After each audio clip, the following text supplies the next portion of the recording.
Flooding across eastern Nebraska this spring left hundreds homeless and destroyed businesses, farms, and roads. We'll talk with a local mayor of one of the affected towns and the assistant director of the Nebraska Emergency Management Agency about how the state is preparing for life after the 2019 flood. That's tonight on Speaking of Nebraska.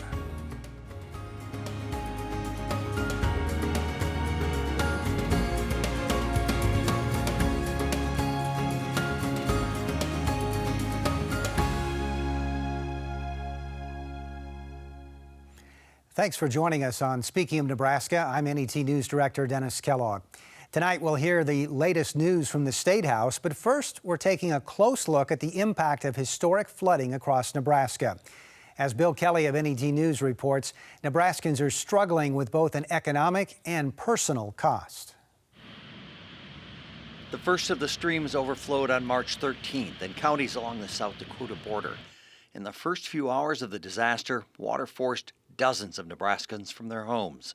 Nobody dreamed that it was going to be like this. The next day, just before dawn, the threat became ice, tons of it, creating a uniquely destructive force on the Niobrara River. Frozen blocks loosened by rain and wind smashed over, around, and through Spencer Dam. The Stewart Naper Bridge is west of that, and it's picked it up off the foundation and dumped it probably a quarter of a mile downriver. You're talking about a force of 8. Moving slowly downstream, the mass bulldozed through homes and across ranches before crashing into buildings on the flatlands in the town of Niobrara. The aftermath of it, it's almost hard to describe because there was just so much damage. The debris that was left, the sand that was moved, everything was gone. After surviving and thriving for generations, ranch families lost homes, barns, machinery, dozens of cattle, and newborn calves. If I was 20 years younger, I'd probably figure something out or do something. But when you get up to be 70 years old, maybe it's time to start thinking it's time to do something else. At the same time, nearly every other central Nebraska community located next to a peaceful creek and stream was being inundated by floodwaters. Beaver Creek in St. Edward. Pretty depressing if I let it get to me to think at this age, I'm virtually homeless. That simple. Oak Creek in Dannebrog. I mean, it was flooded. Everything was just floating. My fridge was clear up here. It was mere inches away from the electrical outlet. Along the Loup River, the crew at Loup Public Power made a valiant stand before roiling waters dug a ragged channel around the concrete and steel diversion wall. You're shook up, you're shaking a little bit, you know, but you're working so hard you tried not to look at what was going on around you. You were trying to get the job done and get it accomplished, but you couldn't do it. The caretaker's house slid into the river. 5 breaches in the canal levees flooded neighboring farms.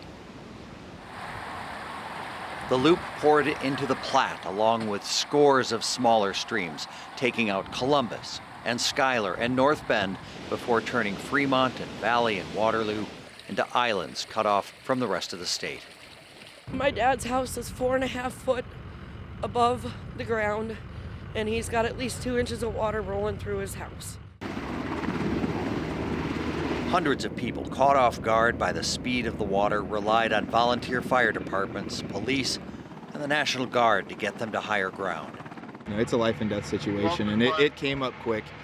They didn't really see it coming. We tried to give them advance warning. We were out, but I don't think they understood the severity of it. They thought they had more time. It wasn't over. The millions of gallons of water flushed into the Elkhorn and Platte surged into the Missouri River just south of Omaha. It was history nobody wanted. Record high water levels in Nebraska, Iowa, and down to Missouri. 4 Nebraskans did not make it out alive. Others came back to homes they knew they could never occupy again, a lifetime of belongings ruined. Waterlogged businesses may or may not come back. None may be more fragile than family farms and ranches. It took people's livelihoods. It took their their farmland. It took their cattle. Boyd County lost 3 bridges in one day and nearly every road has been scarred. Some crucial gravel roads remain barely drivable. At an emergency meeting of the Board of County Supervisors, here's the news from the consulting roads engineer. I guess we'll start off with the sticker shock. Total is about $4.4 million.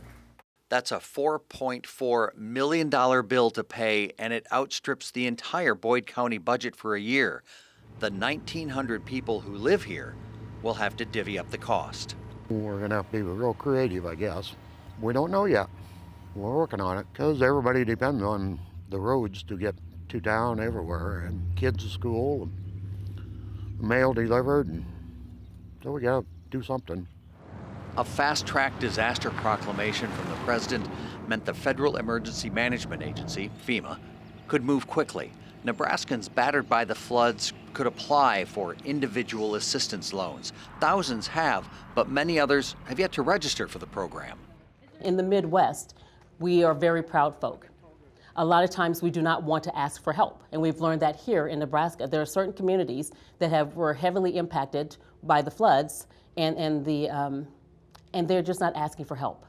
Those who did register and file claims received federal checks averaging $3,000 to $4,000. Other applicants struggled with a process requiring specific documentation. Some were rejected. We're going to bounce back. We will overcome this. Like I said, I have maintained my sense of humor because if I didn't, I'd fall apart. Falling apart is not going to miraculously make this house back the way it was where I can live in it. It's not going to help the rest of the town.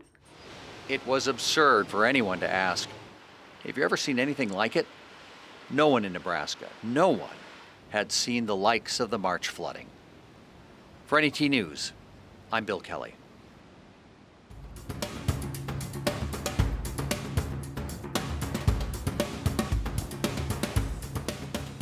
Joining us now are Nebraska Emergency Management Assistant Director Brian Tuma and Norfolk Mayor Josh Moning. Thank you both for being with us here on Speaking of Nebraska. Thank you. Brian, let's start with you. Okay. Give us an update on the very latest on this flooding situation. Where do we stand? So we are actively engaged with individual assistance issues that will continue until around June 19th. We were just extended another 30 days for that program. So the effort to reach out and identify people that have been impacted personally by this event, to get them registered for individual assistance, can address things like housing and other unmet needs. So that will continue, and FEMA personnel will be working out of what's called a disaster recovery center or a mobile disaster recovery center, and they will open their doors to receive people that want to register for individual assistance. The other activities that we're engaged with now are what we call the Public Assistance Program, which is another recovery program operated by FEMA. We are a partner in that program.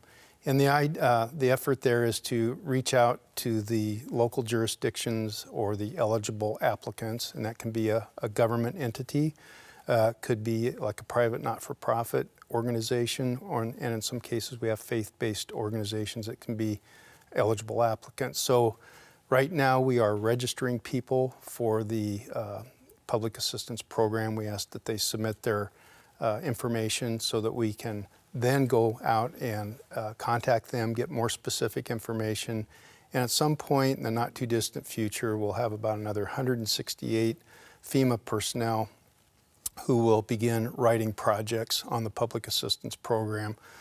The other activities that we're very involved with right now are the long-term recovery planning piece of this. How do we get communities back to normal? How do we restore services and the economic vitality of those communities? So another big piece, a big project, and we'll be engaging not only FEMA with their technical assistance, but stakeholders across the board. Yeah, we're definitely going to talk about some of that. But what are the regions of the state of the eastern Nebraska that you're most concerned with right now? Well, we have some housing issues in some communities, smaller rural communities. For instance, the community of Lynch, Nebraska, up in Boyd County, and then Winslow in the Fremont, Dodge County area. There are some critical housing issues for those communities. Fremont was heavily impacted, as well as Bellevue.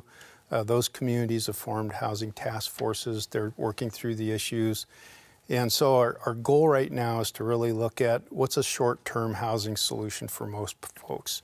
A number of folks whose homes could be repaired and then be habitable. Once again, they, in some cases, were provided financial assistance through either the Small Business Administration or FEMA. Some folks, we had a very high number of folks who had flood insurance, so they were able to recover their losses or seek low-interest loans to help rebuild and repair. Mayor Moaning, I want to ask you a little bit about the Norfolk area in particular. How's the recovery going there? Well, fortunately within Norfolk, we did not suffer much damage in terms of property. We were blessed that our past city leadership invested in a levee system back in the 60s that held without breaching, without overtopping. We came really close. Within some spots, we were within a foot of overtopping. But again, fortunately, we diverted floodwaters outside of Norfolk. And so within the city of Norfolk, we suffered very little damage. But to the north of us, communities on the North Fork of the Elkhorn River, like Pierce and Osmond, were hit really hard. One of the things I want to talk about with you is you wrote an interesting op-ed in the Omaha World Herald where you challenged Nebraska communities not just to rebuild, but to do it in a forward-looking manner. And I want to touch on that a little bit. You write that, what if you looked at this as a huge lift, this daunting work toward recovery as a chance for a reinvestment in our future? What if we use this opportunity not just to rebuild, but to rethink and to revitalize rural Nebraska? So you're saying don't just build the same infrastructure on top of the old infrastructure, but build it better and smarter, right? Right, yeah, the point really is not just rebuild and replace, but rethink and reposition how rural Nebraska interfaces with the new economy. For instance, in places where we have to fix roadways, think about placing telecommunications infrastructure and fiber optics that addresses the rural broadband gap that politicians have been talking about for years. In places where we need to fix highway systems, 2-lane highway systems that were promised to rural Nebraska to be 4-lane corridors decades ago, let's fit the bridges and portions of those highways to accommodate those 4-lane corridors. And in instances of electricity transmission infrastructure, where there's damaged substations and down power lines, let's think about how we accommodate the state's tremendous renewable energy generation potential and facilitate better transmission systems to facilitate growth and improvement in those areas. So Assistant Director Tuma, how is the state approaching this? Are they taking some of those things into account? Absolutely. So the recovery programs that FEMA administers offer opportunities to do improved projects. So obviously the idea is to repair and replace infrastructure, but is there an opportunity to maybe improve it and have it work in unison with other activities or initiatives that a community may have?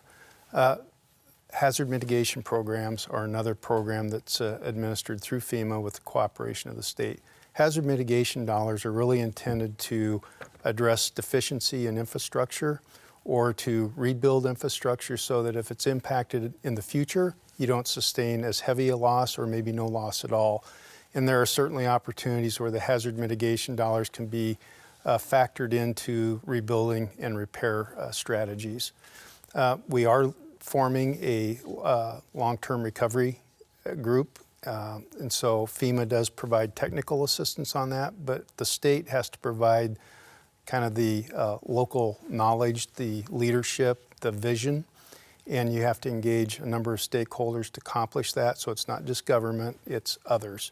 And so certainly long-term housing solutions are one of those pieces of that long-term recovery strategy. But there are other issues, and the goal is to rebuild the vitality and the economic capacity of communities or counties that have been heavily impacted. It offers an opportunity to really rethink the strategy, look towards the future, and rebuild. Let's talk a little bit about roads, because eastern Nebraska suffered severe damage when it comes to roads. 3,000 miles of roads closed initially, $100 million damage to state highways, and $60 million more to local roads. How are we doing in rebuilding those roads, and how long of a process is that going to be?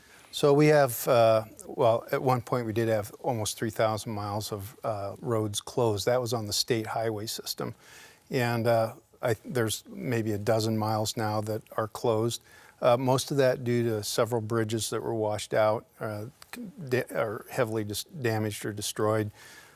So we have 12 bridges, and unfortunately, 3 of those bridges are up in the Knox-Boyd County area, which is really struggling. They don't have the county road infrastructure, or it's not as extensive in those areas. So transportation and issues related to it is really impacting a lot of those local communities.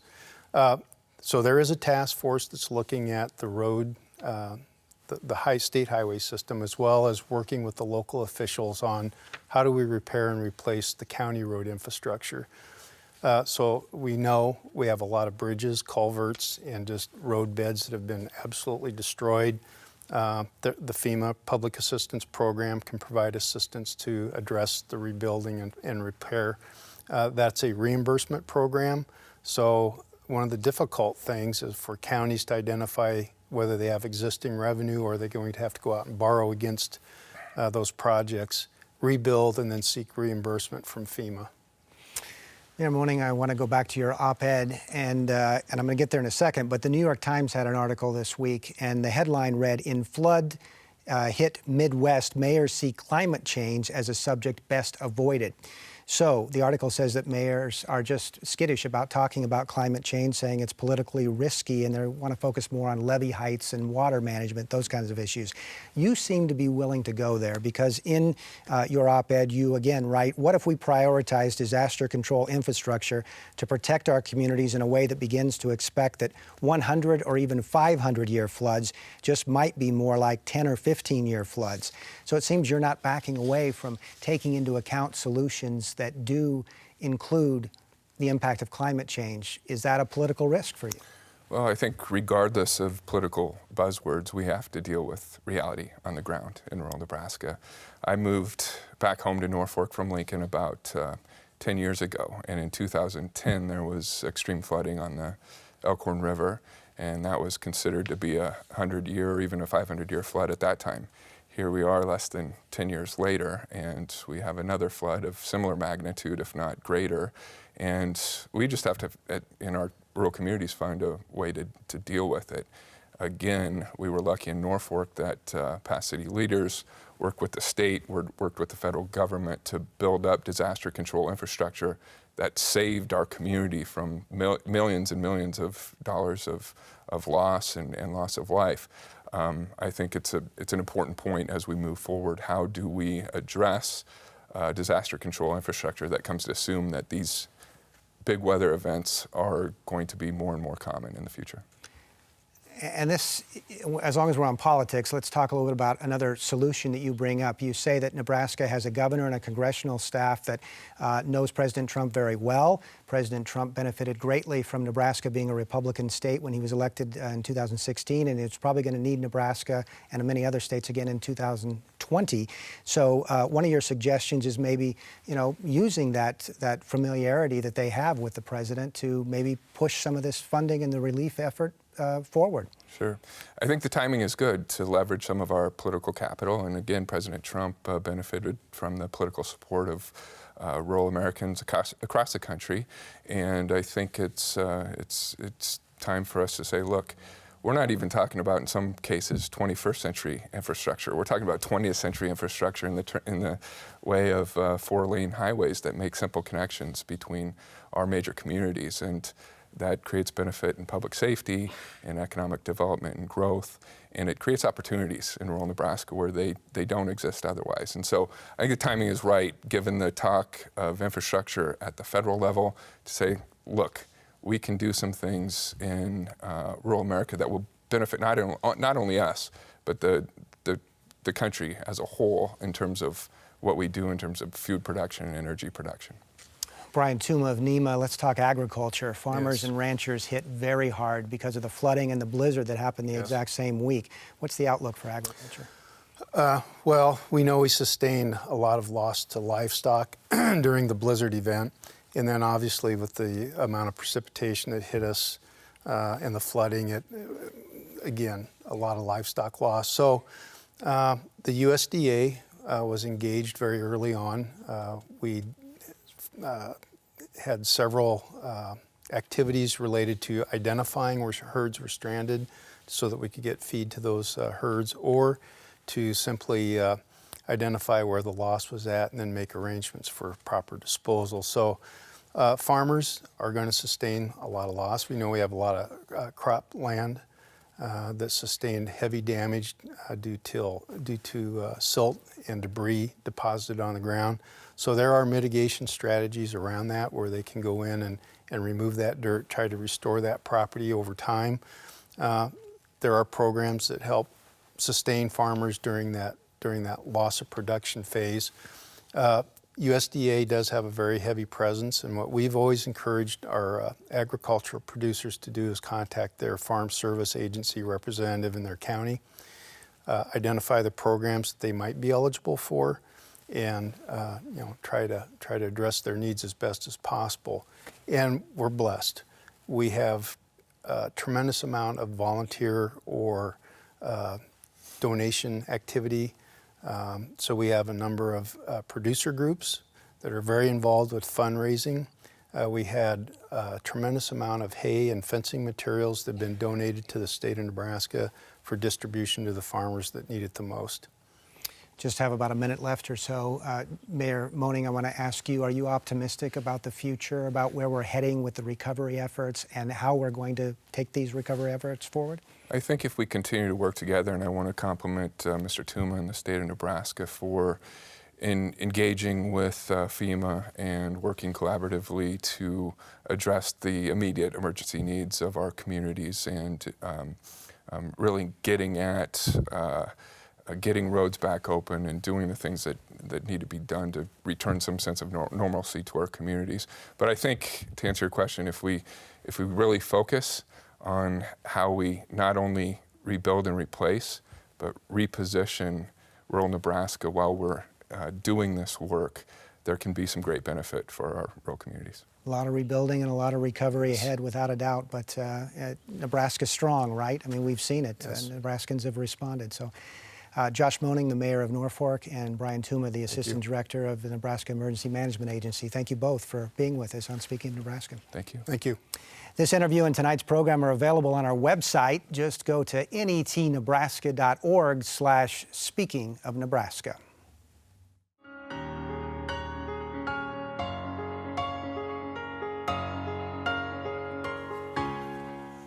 It's been a busy week in the Nebraska legislature, and here to talk about it is NET News State House reporter Fred Knapp. Fred, a late night on medical marijuana this week. Can you give us some of the highlights?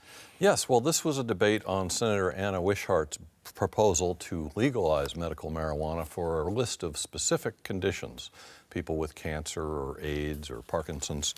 And opponents of the bill expressed sympathy, but they said this was a slippery slope that would lead to other drug use. And so here's what Wishart said, followed by a response from Senator John Lowe, who was an opponent of her bill.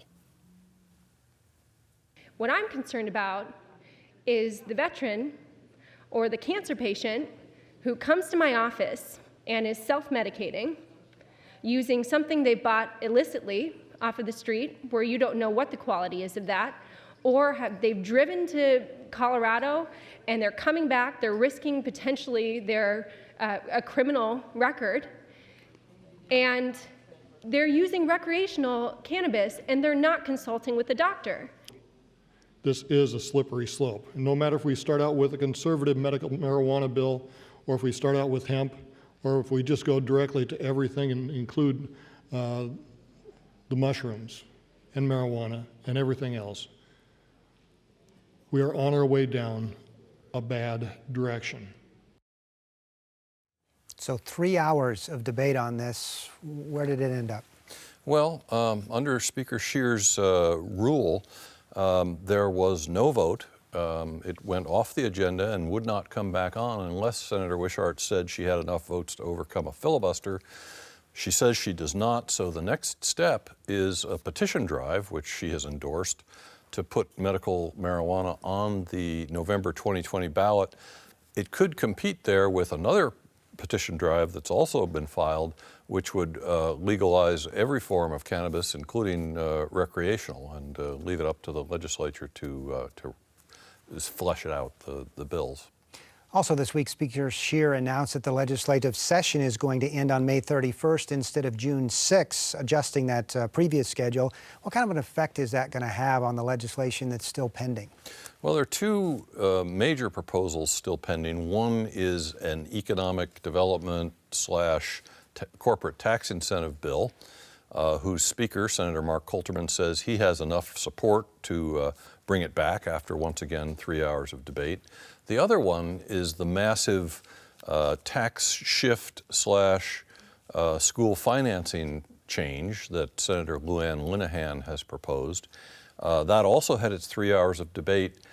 It's questionable whether that has enough support to come back again. But now there's talk of a scaled down proposal that would just be, it would get rid of the proposed sales tax increase of 1/2 cent and would just be eliminating some exemptions. That might raise $100 million, but in a $4 billion property tax system, that's only a 2.5% change. And we'll see if even that scaled down proposal has enough legs to make it. So with only a couple of weeks left, is it too early to say whether this session has been a success or not? Well, it's always in the eye of the beholder. The speaker, when he announced the schedule shortening, said that it was a good session and they'd done a lot of good work. I imagine that there will be people out there whose property taxes are not being cut as much as they would like that might disagree with that. Fred Knapp covering the legislature for NET News. Thanks, Fred. Thank you. Be sure to keep pace with what's happening in the legislature each day. Listen for Fred's updates on NET Radio at 5:45 and 7:45 weekday mornings and 5:45 in the evening. And you can read his stories each day on our website. That's at netnebraska.org/news.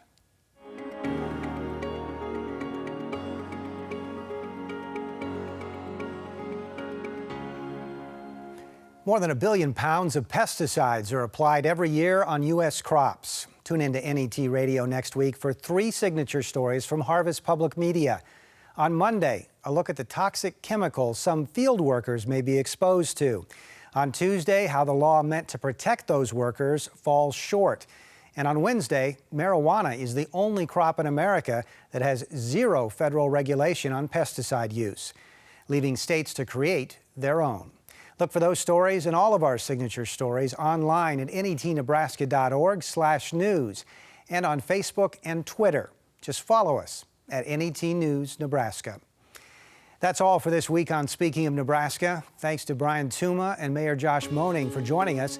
Also Bill Kelly and Fred Knapp for their reporting, and all of those behind the scenes who work to bring you this show. Next week, we'll take a look at tourism in Nebraska. Did you know it's the 3rd largest industry in our state? Until then, I'm NET News Director Dennis Kellogg. Thanks for joining us.